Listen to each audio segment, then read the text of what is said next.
Hello friends, welcome to our YouTube channel. अगर आपने अभी तक चैनल को सब्सक्राइब नहीं किया है तो इसे सब्सक्राइब कर लें और बेल आइकन प्रेस कर दें ताकि आपको हमारी वीडियोस का अपडेट मिलती रहे। तो चलिए शुरू करते हैं इसी के साथ आज का अपना वीडियो। तो हमारा वीडियो है करंट अफेयर पे और आज का हमारे कुछ कंटेंट्स है, 4 टॉपिक्स हैं। पहला है एबोला वायरस डिजीज, सेकंड है दिप्सांग प्लेन नियर LAC, तीसरा है चांगपा ट्राइब्स और चौथा है हमारा इलेक्ट्रॉनिक इंसेंटिव स्कीम्स। तो चलिए इसी के साथ शुरू करते हैं। आज का पहला टॉपिक हमारा एबोला वायरस डिजीज क्या है। तो ये democratic public of Congo has declared a new Ebola epidemic in the western city of Mbandaka. तो जो हमारा डेमोक्रेटिक रिपब्लिक ऑफ कॉन्गो है वहाँ पे एक नए तरीके का एबोला एपिडेमिक महामारी शुरू हुई है बांडाका में। देखते हैं है क्या about the Ebola virus. EVD, formerly known as Ebola hemorrhagic fever, is a severe, often fatal illness of human. तो ये एक इबोला जो हमारा EVD है तो इसको इबोला हेमो फीवर बोलते हैं, जो कि फैटल इलनेस है, ह्यूमन में काफ़ी कॉमनली पाए जाते हैं। मतलब इस समय ओरिजिन कहाँ से हुई है तो Ebola virus was first discovered in 1976 near Ebola river in what now the democratic Republic of Congo. तो 1976 में पहली बार ये वायरस सामने आया था इबोला नदी के किनारे, जहां डेमोक्रेटिक रिपब्लिक ऑफ कॉन्गो बसा हुआ है। ट्रांसमिशन कैसे होता है तो it is transmitted of people from wild animals and this spread with in the human population through human to human transmission. तो जो इसका ट्रांसमिशन है सबसे पहले वाइल्ड एनिमल से ट्रांसमिटेड टू वाइल्ड एनिमल से लोगों को हुआ, फिर उसके बाद ह्यूमन टू ह्यूमन जो स्प्रेड है वो शुरू हो गया। सिम्टम्स क्या क्या है इसके तो सडन फीवर होता है, अचानक से बुखार हो जाएगा, बहुत ज़्यादा कमजोरी महसूस होगी, मसल्स पेन होंगे आपको और सोर थ्रोट यानी गला आपका ऐसे करके खिचखिचाना स्टार्ट हो जाएगा। It progresses to vomiting, diarrhoea and both internal and external bleeding. तो जो इसकी शुरुआत होती है सबसे पहले वॉमिटिंग होगा, फिर डायरिया होगा, या हो सकता है इंटरनल एक्सटर्नल ब्लीडिंग भी शुरू हो। चलिए बढ़ते हैं अगले स्लाइड की तरफ। ट्रीटमेंट्स क्या क्या है इसके। There is a no proven treatment for the Ebola but interventions early on include rehydration with the fluids and body salt and treatment of a specific symptoms such as low blood pressure, vomiting, diarrhea and infection। इसका कोई treatment नहीं है but हाँ कुछ जो treatment अभी तक हुए हैं वो रिहाइड्रेशन, मतलब जो डिहाइड्रेशन होता है, बॉडी से पानी कम हो जाती है तो उसको वापस से रिहाइड्रेट करने से, फ्लूइड बढ़ाने से, नमक की मात्रा, या फिर जो ब्लड प्रेशर की प्रॉब्लम होती है उसको सही करने से, वॉमिटिंग, डायरिया, तो जो सिम्टम्स होते हैं अगर उसको धीरे धीरे ठीक किया जाए तो ये भी एक टाइम पे ठीक हो जाते हैं। वैक्सीन्स क्या है इसके तो an investigational vaccines called RVSV-ZIBOV has shown to be safe and protective against the Ebola virus. तो एक RVSV-ZIBOV करके है जो कि सेफ और प्रोटेक्टिव अभी तक माना जा रहा है। तो इस टॉपिक में इतना ही था। चलिए बढ़ते हैं अगले टॉपिक की तरफ। दिप्सांग प्लेन नियर LAC क्या है। Reports of a heavy Chinese presence at Dipsang, an area at a crucial DIP called the bulge on the line of LAC यानी कि लाइन ऑफ एक्चुअल कंट्रोल। जैसे आपको पता है इंडिया और चाइना के बीच काफ़ी इस समय टेंशन चल रहा है हमारी गलवान घाटी में। तो उसी के पास एक दिप्सांग प्लेन है जहाँ पे हैवी चाइनीज जो प्रेजेंस पाई गई है, हमारी बहुत ज़्यादा चाइनीज आर्मी पाई गई है। देखते हैं इसके बारे में और क्या क्या जानकारी हमारे पास दिप्सांग प्लेन के बारे में। The Dipsang Plain is one of the few places in the western sector where light armor vehicle would have ease of a maneuver, so any Chinese build-up there is a cause for concern। तो Dipsang Plain एक ऐसे western sector के कुछ ऐसे जगह हैं जहाँ easily आदमी मैनोवर यानी कि वहाँ पे ह्यूमन रह सकते हैं, कोई दिक्कत नहीं है। इसीलिए वहाँ पे जो चाइनीज़ है उन्होंने काफ़ी ज़्यादा अपनी जो प्रेजेंस है बढ़ा दी है और ये काफ़ी कंसर्न का मैटर है, एक चिंता की बात है। सेकेंड है the buildup invokes memories of both the 1962 war when the Chinese troop had occupied all the Depsang plain. तो ये जो दिप्सांग प्लेन की अभी जो प्रॉब्लम चल रही है तो ये पहला नहीं है, पुराना, ये पुरानी यादें एक तरह से कह सकते हैं ताज़ा हुई हैं, क्योंकि 1962 की लड़ाई में भी सेम इसी तरह से शुरुआत हुई थी। तो चलिए देखते हैं इसमें नेक्स्ट स्लाइड में क्या है। हु कंट्रोल व्हाट्स, यानी कौन क्या कंट्रोल करेगा। India controls the western portion of the plain as a part of Ladakh, whereas the eastern portion is a part of Aksai Chin region, which is controlled by the China and claimed by India. कहने वाला जो western portion है हमारा, जिसको Ladakh reason बोलते हैं, ये हमारा इंडिया देखेगा, और जो ईस्टर्न पोर्शन है जिसको अक्साई चीन बोलते हैं वो चाइना मतलब देखेगा, जो कि इंडिया हमेशा से क्लेम करता रहा है कि इंडिया का पार्ट है। सेकंड है, more recently in April 2013 a PLA crossed LAC and pitched tent on the Indian side for 3 weeks before the agreed to pull out. कहने का मतलब है कि हाल ही में जैसे अप्रैल 2013 में हमने देखा है जो PLA पे एक LAC टेंट उन्होंने काफ़ी ज़्यादा लगा रखी थी LAC पे चाइनीज़ आर्मी ने, और on the Indian side for 3 week के लिए लगभग लगाया था, और उसी से जस्ट पहले उन्होंने पीछे हटने के लिए एक एग्रीमेंट साइन किया था। कहने का मतलब है हर बार का है इनका, हर बार एग्रीमेंट साइन करके ये ऐसा ही करते हैं। तो ये सारी प्रॉब्लम थी हमारी दिप्सांग प्लेन में। चलिए बढ़ते अगले टॉपिक की तरफ। चांगपा ट्राइब क्या है? The Chinese army intrusion in Chumar and Demchok has left Ladakh nomadic herding Changpa community cut off from the large part of summer pastures. तो जो हमारी जो चाइनीज आर्मी बार बार आ रही है, तो उसकी वजह से जो देमचौक और चुमार एरिया है वहाँ पे एक नोमैडिक ट्राइब बहुत सारी रहती हैं, जैसे कि एक चांगपा है। तो उनको जो गर्मी में चूंकि वो नीचे की तरफ आ जाते हैं, नोमैडिक ट्राइब होता है जो ऊपर और नीचे रहते हैं। कहने का मतलब समर में कहीं और रहते हैं, मतलब घुमक्कड़ एक तरह की प्रजाति है ये, जो कि समर में नीचे की तरफ आती है, बट जो कि अभी लड़ाई झगड़ा चल रहा है इंडिया और चाइना के बीच, एक डिस्प्यूटेड रीजन चल रहा है इस समय, तो इसलिए उनको सबसे ज़्यादा इससे प्रॉब्लम हो रही है। आइए देखते हैं चांगपा ट्राइब के बारे में क्या क्या जानकारी हमारे पास है। तो सबसे पहला है कि who's Changpa, the Changpa of Ladakh is high altitude pastoralist raising mainly yak and goats. तो ये पैस्चोरलिस्ट है, कहने का मतलब ये जो डोमेस्टिक एनिमल्स होती हैं उनको अपना मतलब एक तरह से उन्हीं के बदौलत ही अपना खाना पीना का है वो इंतज़ाम करते हैं। इसमें ज़्यादातर याक और गोट्स की ये लोग पालन पोषण काफ़ी ज़्यादा करते हैं। Among the Ladakh Changpa, those who are still nomadic are known as Falpa, and they are take the herds from in the Hanle Valley of a village in Lato।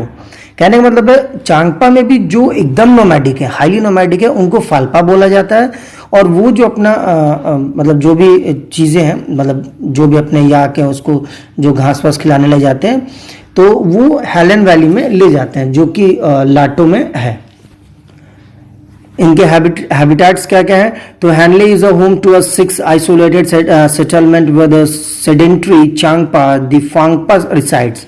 कहने का मतलब है कि जो हैनले है ये इनका लगभग 6 वहाँ पे आइसोलेटेड सेटलमेंट है, वो सेटलमेंट जो कि हमसे एकदम अलग ही रहती हैं, जिसमें एक चांगपा है और कुछ फांगपा भी वहाँ रिसाइड करते हैं। Despite their different life styles both these group intermarry. कहने का मतलब है दोनों के भले ही अलग अलग लाइफ स्टाइल हो, लेकिन आपसी कहने का मतलब जो बोथ कम्युनिटी में जो इंटर मैरिज होती हैं वो इनमें होता है। लैंग्वेज क्या है? Changpa speak Changskat dialect of a Tibetan and practice Tibetan Buddhism. कहने का मतलब जो ये एक चांगशात करके एक लैंग्वेज ये बोलते हैं, जो कि कहीं ना कहीं माना जाता है जो तिब्बतन बुद्धिज्म है या तिब्बतन जो लैंग्वेज है ये वहां से लिया गया है। अब इसमें देखते हैं अबाउट ब्रीडिंग क्या क्या है इसमें ऑफ पश्मीना गोट्स का। Where it is a special breed of a goat indigenous to the high latitude region of Ladakh. ये ऐसी जो पश्मीना गोट्स है, ये ऐसी गोट्स है सिर्फ जो हाई रीजन लद्दाख में ही पाई जाती हैं। पश्मीना क्या है? They are raised for ultra fine cashmere wool known as pashmina once woven. कहने का मतलब ये एक फाइन अल्ट्रा वुल है जो कि कैश्मीर वुल बोलते हैं, तो जब उसको बुन लिया जाता है तो उसको पश्मीना कहते हैं। These goats are generally domesticated and reared by the nomadic communities called Changpa in the Changtang region of a Great Ladakh।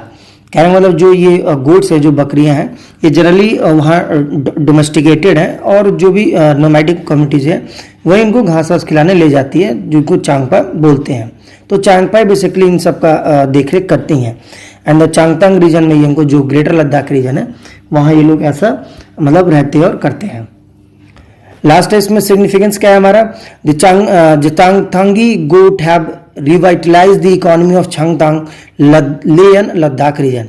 जो चांगतांगी गोड्स हैं, इन्होंने जो वहाँ की इकॉनमी है चांगतांग की, उसको रिवाइज किया है, उसको बेहतर बनाया है। और लेह और लद्दाख रीजन के भी जो इकॉनमी है वो काफ़ी ज़्यादा इन्हीं चीज़ों पे बेस्ड है।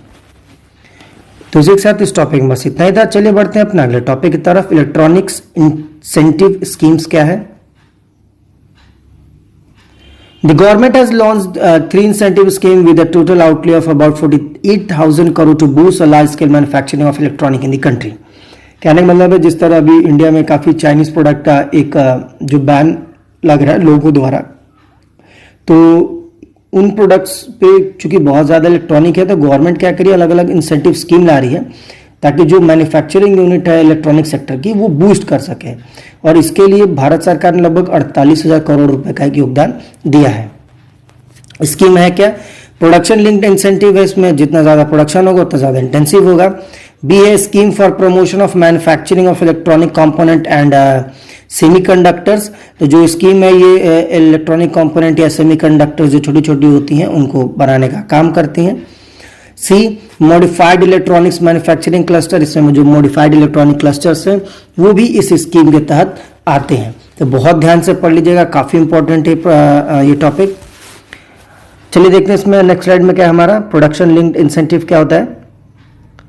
Targeted at mobile phone manufacturing and specified electronic components, the government initially plans to incentives 10 firms, 5 global and 5 local. कहने का मतलब इस स्कीम में बेसिकली जो मेन टारगेट किया जा रहा है मोबाइल फोन मैन्युफैक्चरिंग यूनिट्स को टारगेट किया जा रहा है, और जो उससे इलेक्ट्रॉनिक कंपोनेंट है उनको। इसमें लगभग 10 फर्म को इंक्लूड किया गया, इसमें 5 ग्लोबल है यानी इंटरनेशनल कंपनीज है और 5 लोकल कंपनीज है। बी है the scheme shall extended an incentive of 4% to 6% on incremental sale over the base year of a good manufactured in India and covered under the target segment to eligible companies for a period of 5 years subsequent to the base year। कहने का मतलब है इसमें जो scheme है उसमें जो incentive वो 4% से लेकर 6% तक है। ये इंक्रीमेंटल बेसिस है, यानी बेस ईयर के बेसिस पे जितना ज़्यादा होता है उतना ज़्यादा बढ़ता जाएगा इंसेंटिव हमारा प्रतिशत, जो कि 4 से 6 के बीच में जनरली। और जो भी गुड्स मैन्युफैक्चर होंगे इंडिया में वो कवर्ड होंगे इस टारगेट के अंदर। ध्यान दीजिएगा, manufactured in India, global company का मतलब नहीं कि बाहर बना के बेच रही हैं, इंडिया में ही मैन्युफैक्चर होनी चाहिए। So to eligible the company for a period subsequent to the base year, जो बेस ईयर से हमारी चल रही 5 साल के लगभग उनको कंसिडर इसमें किया जाएगा। अब इसमें नेक्स्ट है हमारा scheme for promotion of manufacturing of electronic component and semiconductors. तो क्या क्या है इसमें देखते हैं। सबसे पहला है it shall provide financial incentive to of 25% on capital expenditure for the identified list of electronic goods, that is electronic component, semiconductor या display fabrication unit, assembly, testing, marking, packing units, specialized sub assembly and capital good for manufacture of aforesaid good. कहने का मतलब है इसमें कुछ goods को listed की गई हैं इस स्कीम के अंदर।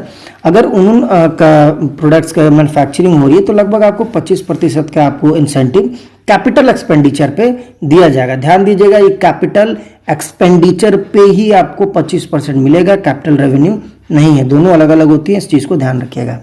और जो गुड मेंशन्ड है सिर्फ इन्हीं पे, कहने का मतलब है मैन्युफैक्चर ऑफ एफोरसेड गुड, जो गुड्स बताए गए हैं सिर्फ उन्हीं पे दिए जाएंगे। बढ़ते हैं नेक्स्ट स्लाइड की तरफ। हमारा modified electronic manufacturing cluster scheme देखते हैं क्या है ये। It shall provide support for creation of a world class infrastructure along with the common facilities and amenities including ready build factory shade, plug and play facility for attracting major global electronic manufacturing along with the supply chain। कहने का मतलब होता है it shall provide support उन चीज़ों को support करेगी जो कि वर्ल्ड क्लास इंफ्रास्ट्रक्चर बनाती हैं। कहने का मतलब हमारे इंडिया में भी एक वर्ल्ड क्लास इंफ्रास्ट्रक्चर हो जाएंगी विद कॉमन फैसिलिटी एमिनिटीज़ के साथ, जो आम तौर पर फैसिलिटीज़ या एमिनिटीज़ मौजूद होती हैं उनके साथ। और इसमें ready to build factory shed मिल जाएगा एक को, या प्लग या प्ले फैसिलिटी। कहने का मतलब है इसकी वजह से आपको बहुत तेज़ी से एक मैन्युफैक्चरिंग हमें देखने को मिल जाएगा। हम अगर नया लगाते हैं, अगर इनकेस अगर मैन्युफैक्चरिंग बूस्ट करना है, हमें नई कंपनी को मौका देते हैं तो वो अभी सेटअप होती है तो उनको टाइम लगता है। हमने ऑलरेडी एग्जिस्टिंग 10 कंपनीज क्यों चूज़ की हैं, तो इसकी बेसिक ये हमारा जो टारगेट है, एम है, ऑब्जेक्टिव है, वो यही है कि जो ओवरऑल फैसिलिटीज़ है वो आपको ऑन द स्पॉट मिल जा रही है, आपको इसमें टाइम वेस्ट करने की ज़रूरत नहीं पड़ेगी, और जो प्रोडक्शन है वो भी आपको हो सकता है जल्दी देखने को मिल जाए। सिग्निफिकेंस क्या है इसके, इस स्कीम के? With the 3 new scheme the government aims to manufacture electronic worth of 8 lakh crore while generating the employment for about 2 lakh people in the next 5 year। कहने का मतलब इसमें 8 लाख करोड़ का एक वर्थ का मैन्युफैक्चरिंग तैयार करने की एक योजना है, और इसमें लगभग 10 लाख से ज़्यादा लोगों को अगले 5 साल में नौकरी देने के लिए जो एम है, जो ऑब्जेक्टिव है, वो तय की गई है। तो फ्रेंड्स, इसी के साथ आज का हमारा वीडियो समाप्त होता है। जाने से पहले अगर आपको हमारा वीडियो अच्छा लगा तो इसे लाइक करें, शेयर करें और हमारे चैनल को जरूर सब्सक्राइब करें। साथ ही आप हमें नीचे कमेंट बॉक्स में किसी भी प्रकार का सजेशंस दे सकते हैं। तो चलिए मिलते हैं एक साथ अपने अगले वीडियो में, तब तक के लिए thank you for watching and bye bye.